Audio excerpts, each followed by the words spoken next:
Welcome to Aditya academy जय जगन्नाथ। तो गोटे इंपोर्टाट न्यूज उपर तुम सहित डिस्कसन करी। तुम्हें न्यूज शुणी जमीक कि यूपीएससी जो नोटिस आसी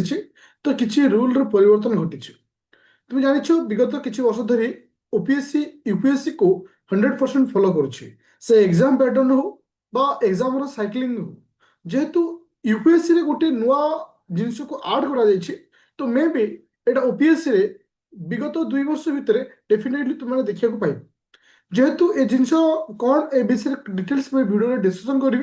पूर्व खाली तुम कहीदे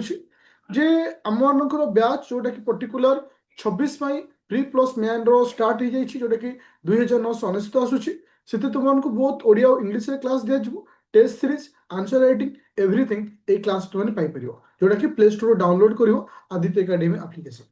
ओके जे एक्चुअली कौन है जो ओपीएससी यूपीएससी जो यूपीएससी जो नोटिस आसी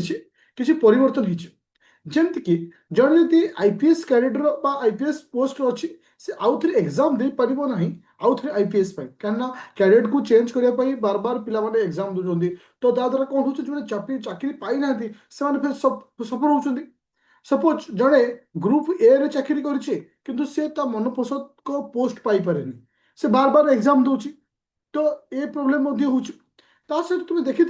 बहुत सारा पिला जे कि सिविल सर्विस एग्जाम क्लियर करबा परे ग्रुप ए कि बी रो पोस्ट पाइला परे से कौन करती ना ईओएल ले जाती। ईओएल अर्थ एक्स्ट्रा ऑर्डिनरी लीव बोली कह जाए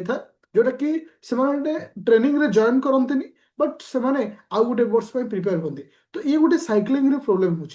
तो ये समस्त जिनस को ए वर्ष हटाई दि जाए। तो तुम्हें ए जिनस आसंता दिन मानक ओडिशा सिविल सर्विस एग्जाम रे देखा पाइब जमती कि तुम जानी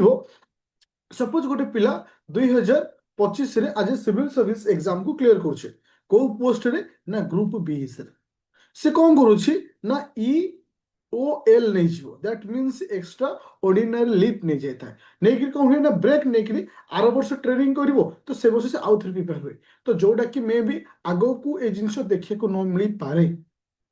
सहित कौन है तुम जान बहुत सारा ओपीएससी रे ग्रुप ए रे थाई तुम जान ओपीएससी रे ओडिशा पुलिस रोचे ओडिशा एडमिनिस्ट्रेटिव रोचे तो ओएफएस रोचे एमती बहुत सारा पोस्ट रोचे जोटा कि पिला थाई ग्रुप ए रे थाई आउ थे भी एग्जाम दौरान ग्रुप ए तो जोटा कि यूपीएससी कौन कर गोटे थर चांस दिज्व जदि गोटे पिला ग्रुप ए रे रोचे तो आउ थे एग्जाम देवाक चाहूँगी ओनली वन टाइम से दे पार मे भी ये जिन आगू ओपीएससी रे पारे। तो मोर कहवा कथा बर्तमान ओपीएससी यूपीएससी जो परिवर्तन घटी परिवर्तन करा मो मतरे आज पर माय ओपिनियन तो यहाँ ओपीएससी रे लागू होगा दरकार जार बेनिफिट गोटे पिला पाई परिबो जे जॉब करनी। सपोज मु तुमको गोटे एग्जांपल आकार दउछि सपोज गोटे पिला ग्रुप बी रे चाकरी करछि कोथरे ना ओपीएससी रे आउ थरे से एग्जाम दला एगेन से ग्रुप बी पाइला से जॉइनिंग करिवनी अर्थ जो सिलेक्शन होता जो पोस्ट पाई तो ये जो आज नंबर आसला से तो आउ किए सिलेक्शन हो पार था ना तो ये सब जिनस नहवाई मोर गोटे व्यू रहा दरकार जे ए जिनसटा अति शीघ्र ओपीएससी रे लागू हो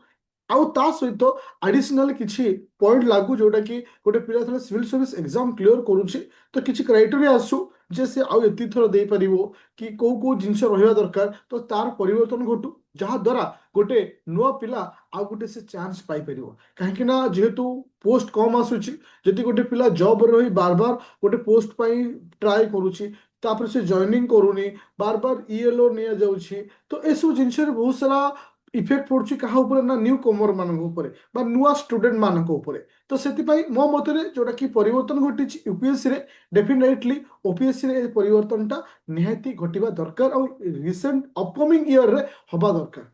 तो ये थिला मोर ओपिनियन जोटा कि तुमको इनफर्मेशन देवाक चाहूँगी आउ गोटे जिन कह चाहूँगी जे तुमकर ए परिवर्तन निहाती हवा दरकार जेहेतु गोटे माने समस्त को समान अपॉर्चुनिटी दिया जाता है। ओके तो ये थिला आज टॉपिक जोटा कि तुम सहित डिस्कशन कली फाइनली आउ थे कौन प्ले स्टोर जो डाउनलोड कर आदित्य एकेडमी एप्लिकेशन जो ऑलरेडी बैच चलती ही तुमको सुपर 50 सिलेक्शन बैच जोटा कि तुमको आगुरी भी कही आठ टार्गेट रखाई फाइनाल रिजल्ट रे मिनिमम 50 पिला सिलेक्शन पाइबे जो बहुत ओडिया और इंग्लिश रे क्लास दि जाऊँगी मो सहित तुम डायरेक्ट भी कथा 9937953590। Thank you.